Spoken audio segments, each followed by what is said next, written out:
નમસ્કાર મિત્રો. કલ્પના કરો કે આ વિશાળ સમુદ્રના ઊંડાણમાં આજે પણ એક આખું રહસ્યમય શહેર દફનાયેલું છે. હા, એક એવું અદ્ભુત અને ભવ્ય શહેર જેને સાક્ષાત ભગવાન શ્રી કૃષ્ણની નગરી માનવામાં આવે છે. સદીઓથી આ જ એક વાત ઇતિહાસકારો, શ્રદ્ધાળુઓ અને મોટા વિજ્ઞાનીઓને વિચારતા કરી મૂકે છે.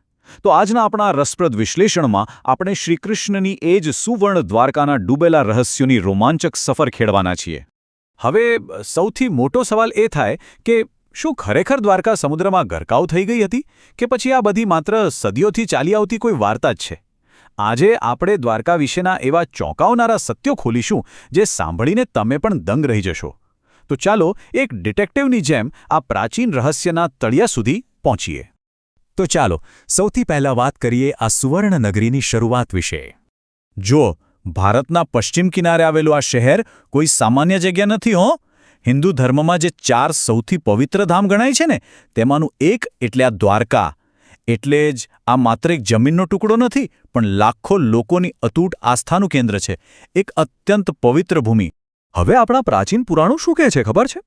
કથા કંઈક એવી છે કે જ્યારે ભગવાન શ્રીકૃષ્ણએ મથુરા છોડ્યું ત્યારે તેમણે પશ્ચિમના આ સમુદ્ર કિનારા તરફ પ્રયાણ કર્યો.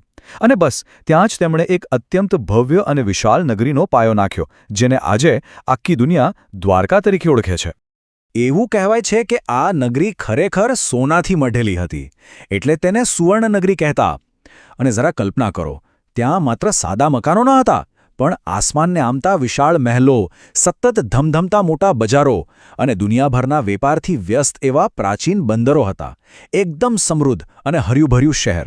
પણ અસલી રહસ્ય તો હવે પછી શરૂ થાય છે. તો હવે મુખ્ય મુદ્દા પર આવીએ. શું આ ભવ્ય દ્વારકા ખરેખર સમુદ્રમાં ડૂબી ગઈ હતી? મહાભારતમાં એક અત્યંત હૃદયદ્રાવક અને ચોંકાવનારી ઘટનાનું વર્ણન છે. એમાં લખ્યું છે કે શ્રીકૃષ્ણના સ્વર્ગારોહણ પછી જોતજોતામાં આ આખી સોનાની નગરી ધીમે ધીમે સમુદ્રના કાળા ડિબાંગ પાણીમાં ગરકાવ થઈ ગઈ. હવે બન્યું એવું કે વર્ષો સુધી, બલકે સદીઓ સુધી મોટાભાગના લોકો આખી આ વાતને માત્ર એક પૌરાણિક દંતકથા કે કલ્પના જ માનતા રહ્યા. પણ અહીં જ એક મોટો વળાંક આવે છે. એક તરફ આપણી પાસે એ પૌરાણિક કથા હતી જેમાં સોનાની નગરી સમુદ્રમાં સમાઈ જાય છે, અને બરાબર એની સામે આધુનિક વિજ્ઞાને સમુદ્રના તળિયેથી એવા નક્કર ભૌતિક પુરાવા શોધી કાઢ્યા જેણે આખી દુનિયાને હચમચાવી દીધી. કથા અને વિજ્ઞાનનો આ મેળ ખરેખર રોમાંચક છે. ચાલો હવે જોઈએ કે સમુદ્રની અંદરથી ખરેખર એવા કયા ઐતિહાસિક પુરાવા મળ્યા છે. વાત છે 1980ના દાયકાની. આર્કિયોલોજીકલ સર્વે ઓફ ઇન્ડિયા એટલે કે આપણું ASI અને ભારતીય સમુદ્રી નિષ્ણાતોની ટીમે દરિયાના પેટાળમાં એક વિશાળ શોધખોળ અભિયાન શરૂ કર્યું. અને મિત્રો, તેમને ત્યાં જે મળ્યું ને તે કોઈ ચમત્કારથી કમ નહોતું. નિષ્ણાતોનો અંદાજ છે કે ત્યાં મળેલા આ ઐતિહાસિક અવશેષો હજારો વર્ષ જૂના છે. તમે માનશો નહીં, પણ સમુદ્રના તળિયે માત્ર છૂટાછવાયા પથ્થરો નહોતા. ત્યાં કાયદેસરના માનવસર્જિત પથ્થરના મોટા ઢાંચાઓ, પ્રાચીન શહેરની મજબૂત દિવાલો અને મોટા ઐતિહાસિક અવશેષો સ્પષ્ટપણે જોવા મળ્યા. મતલબ કે એ વાત તો પાક્કી થઈ ગઈ કે સદીઓ પહેલાં સમુદ્રની નીચે કોઈક વિશાળ શહેર ધબકતું હતું. આ શોધોએ ઇતિહાસમાં એક મોટી ક્રાંતિ લાવી દીધી. અચાનક જ લોકો અને વિજ્ઞાનીઓ એ માનવા મજબૂર થઈ ગયા કે કદાચ, માત્ર કદાચ, મહાભારતમાં જે સુવર્ણ દ્વારકાનું વર્ણન છે તે ખરેખર હકીકત હતી. વિચારો, ધાર્મિક આસ્થા અને ઇતિહાસ વચ્ચેનો આનાથી મોટો સેતુ બીજો કયો હોઈ શકે? પુરાવા તો મળી ગયા, પણ હજુ દ્વારકાના કેટલાક એવા ઉકેલાયેલા રહસ્યો છે જે આજે પણ આપણને અને વિજ્ઞાનને મૂંઝવે છે.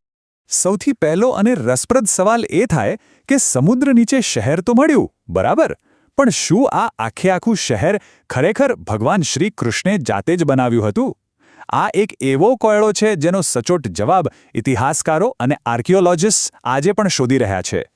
અને બીજો મોટો સવાલ, આટલું સમૃદ્ધ અને આખું શહેર અચાનક સમુદ્રમાં ડૂબી કેમ ગયું? શું એ સમયે કોઈ ભયાનક સુનામી આવી હશે કે પછી જળસ્તરમાં કોઈ કુદરતી રીતે મોટો વધારો થયો હશે?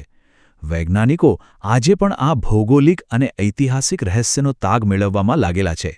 અને સૌથી મોટો રોમાંચ તો એ વાતનો છે કે શું હજુ પણ આ અફાટ સમુદ્રના ઊંડાણમાં એવા કોઈ મોટા રહસ્યો છુપાયેલા છે જેનાથી આપણે સાવ અજાણ છીએ?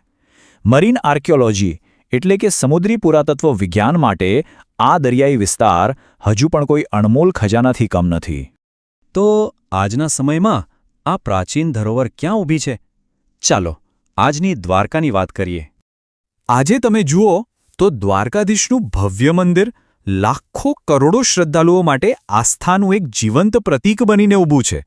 એવું મનાય છે કે આ મંદિર બરાબર એ જ પવિત્ર ભૂમિ પર છે જ્યાં ક્યારેક શ્રીકૃષ્ણનું રાજ્ય હતું. દર વર્ષે અહીં આવતા હજારો લોકો માત્ર ભક્તિ કરવા જ નથી આવતા, પણ એ હજારો વર્ષ જૂના સુવર્ણ દ્વારકાના રહસ્યો અને એની દિવ્ય ઊર્જાને પોતાના મનમાં અનુભવવા પણ આવે છે. તો મિત્રો, આજના આ વિશ્લેષણના અંતે એક બહુ મોટો અને ઊંડો પ્રશ્ન ઊભો થાય છે. શું દ્વારકા માત્ર આપણા પુરાણોની એક સુંદર કથા છે? કે પછી સમુદ્રના મોજામાં નીચે આજે પણ એક મહાન સામ્રાજ્ય પોતાના અસંખ્ય રહસ્યો છુપાવીને શાંતિથી સૂતું છે? કોણે ખબર, ભવિષ્યમાં આ જળરાશિ નીચેથી એવા સત્યો બહાર આવે જે કદાચ માનવ ઇતિહાસને હંમેશા માટે બદલી નાખે. આ રહસ્યમય દરિયાઈ દુનિયા આમ જ કાયમ માટે આપણા વિચારોને પડકારતી રહેશે. ત્યાં સુધી વિચારતા રહેજો.